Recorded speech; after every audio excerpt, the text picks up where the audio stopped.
Hello everyone, Ember Power here. Hope you're all having a nice day and welcome to this new video. So today we're going to be taking a look at Lostard, which is a Radiant Charizard variant from Lost Origin. So what is the purpose of this deck when we already have multiple Radiant Charizard decks already in Standard? So the deck is pretty easy to set up thanks to cards like Comfrey and Mirage Gate. Don't worry, I will go over those if you're not so familiar. The deck has amazing damage output, so Combustion Blast obviously doing 250 and then 280 with the Choice Belt. But then we also have mass damage in the late game and easy sweeps thanks to the new Sableye from Lost Origin as well. And Sableye will essentially spread some damage everywhere and allow Combustion Blast to actually reach V-Star and even VMAX numbers, which is why I think this deck has some serious potential actually in Standard.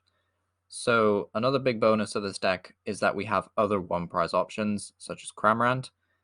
And why that's important is that I've always felt the Radiant Charizard deck, in particular the Inteleon variant, is kind of in an awkward position whereby if you prize your main attacker, the Radiant Charizard, then it becomes really awkward. You have to commit resources to finding Hisuian Heavy Ball. And if your attacker is obviously knocked out, then you have to chain them multiple times with like Ordinary Rod and Clara. I know that's not too hard in Inteleon deck, but it's still a bit of a chore to work around in some games. And having options like Cramorant is, I think, pretty useful. Also, another side note is that Cramorant, the one we're playing in this deck, actually attacks for free. So if if you think back to other attackers like Zeraora and such, that you could play Zeraora in these lists, to be fair. But you don't have to commit any energy to Cramorant, is what I'm trying to say here. You can just commit all your energy to Radiant Charizard or Sableye. Admittedly, Mirage Gate will definitely help with that anyway, but yeah, so we do have like other one prize options to be able to use. So just going over some cards that will appear in these lists, we have the Snorlax coming out in Lost Origin, was revealed in Dark Phantasma a while back. The ability is pretty useful, not being affected by any effects, but heavy snoring is where it's at, doing 180 for 3.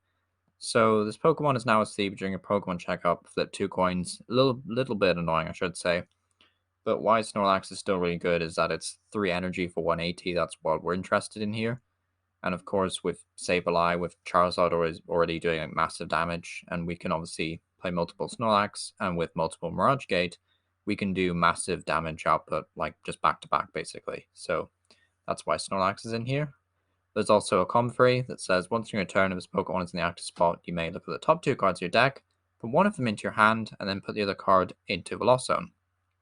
So Comfrey is going to be like our main draw engine in a lot of these builds and will help put cards in the Lost Zone because we need at least 7 for Mirage Gate and at least 10 for Sableye. So we do have to use a lot of Comfreys, but we'll get there eventually.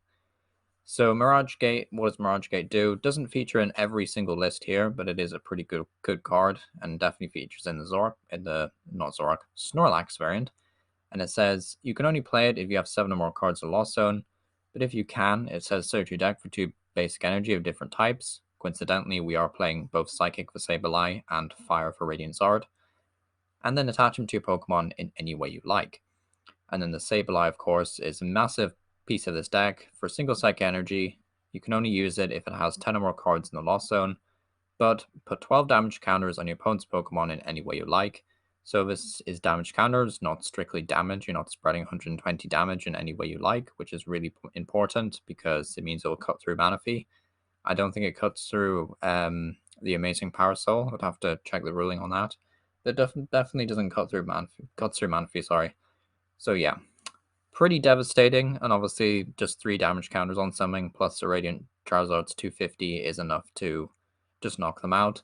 It's also pretty good with Cramorant because you can obviously just poke something for like 60 damage and then Cramorant hit them for 170 and then hit them again with the Snorlax or something and then knock them out that way. So yeah, plenty of options, plenty of setup options, and a really strong card overall. Some other cards to bear in mind is Lost Sweeper and Colorless Experiment. The first of which says you can only play this card if you put another card from your hand into a Lost Zone, and then you choose either a Pokemon tool or Stadium card in play and put that into a Lost Zone as well. So Lost Sweeper just going to add 2 cards to the Lost Zone and build up Sableye that bit much quicker, as well as the Mirage Gate item. Colorless Experiment just says look at the top 5 cards of your deck, put 3 of them into your hand, and then put other cards into the Lost Zone. So we are getting to choose at least 3 of the 5, and then the other 2 just, again, build up for the Mirage Gate and the Sableye plays in the later game. So looking at the first of these lists, we are running 4 Cramorant, 2 Sableye, 1 Zard for 4 Comfrey. So Comfrey, obviously like the main draw power of this deck. We will see an Enteion deck soon, so there is like more than one way to play this deck. But it is a pretty unique and cheap variant overall, just because you're not playing any like super expensive support Pokemon. There's also no Vs or V-Stars present. So it's basically just built around this list. Built around this combo, I should say, really. Not too much to talk about this list, other than maybe the 3 Old Cemetery and the 3 Lost Sweeper, I think is really interesting, just because usually I would say like Magma Basin is just better in a lot of variants.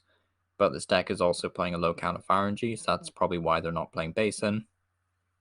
And the Old Cemetery is just going to force some more damage counters on your opponent's Pokemon, and that will obviously set up like massive KOs with Sableye and Zard. It's also playing 2 of the switching card that, switch your active basic and heal 30 damage from it. I'm not sure if that's just to negate some of the Old Cemetery damage or whatever, but definitely an interesting inclusion. So this list is for those of you who are like more familiar with Inteleon Zard and like more like used to using that engine, I guess. Bit of a diversion from like the straight Comfrey build. Does have to make room for a lot of other cards. I do like this list quite a lot though, just because it's just like a nice introduction, a very easy introduction, I should say, into playing this like Lost Origin build, if you're not so familiar with it, with like most of the new cards being the Pokemon. There is 4 Colors Experiment, and oh wait, that's it for the trainers. I thought there was actually, for some reason, I thought there was like more trainers, but like maybe you could run like 1 Mirage Gate if you really wanted to in here, just because you can Drizzle for it. So that might be a worthy option, or a worthy tech card, I should say. But it should be pretty good. I don't expect this to be like the most competitive, but it should be alright.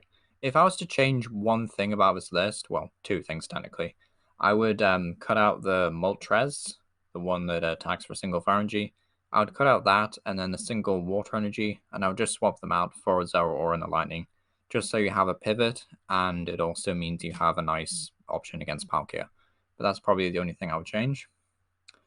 Going into the Snorlax variant, so just playing 1 Zard, 4 Comfrey, 2 Sableye, 2 Cramorant this time, so not usually 3 or 4 Cramorant in this build, and then 3 Snorlax. I have seen a list only running 2 Snorlax. I would personally rather play the 3, especially if you're playing 4 Mirage Gate, but it's just worth bearing in mind. Theoretically as well, you could also just cut out Snorlax and put in your own Miltank if you think it's worth it. And curiously, I've not seen many Miltank lists playing Miltank with Radiant Zard, which is interesting, but probably not a bad inclusion, to be honest.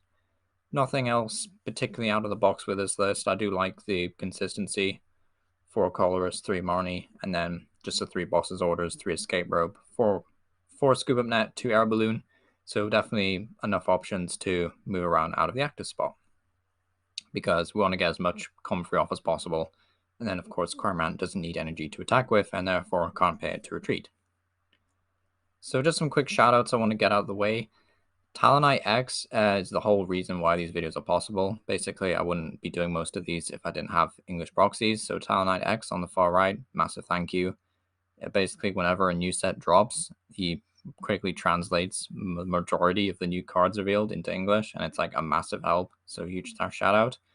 Glazamon TCG in the middle, or just Glazamon, has done some amazing videos recently, and I do think they deserve more support. He spends a long time editing them, and they have a really unique style. He also goes into depth in some issues like special conditions, for example, which I think is really interesting. And then Team Vikavolt, just because my man has been a massive support lately on the channel, and has been a consistent supporter of the channel, I should say, for a long time. I do think his content is great, and he has a really cool, chill vibe to a lot of his videos that you don't usually see on YouTube.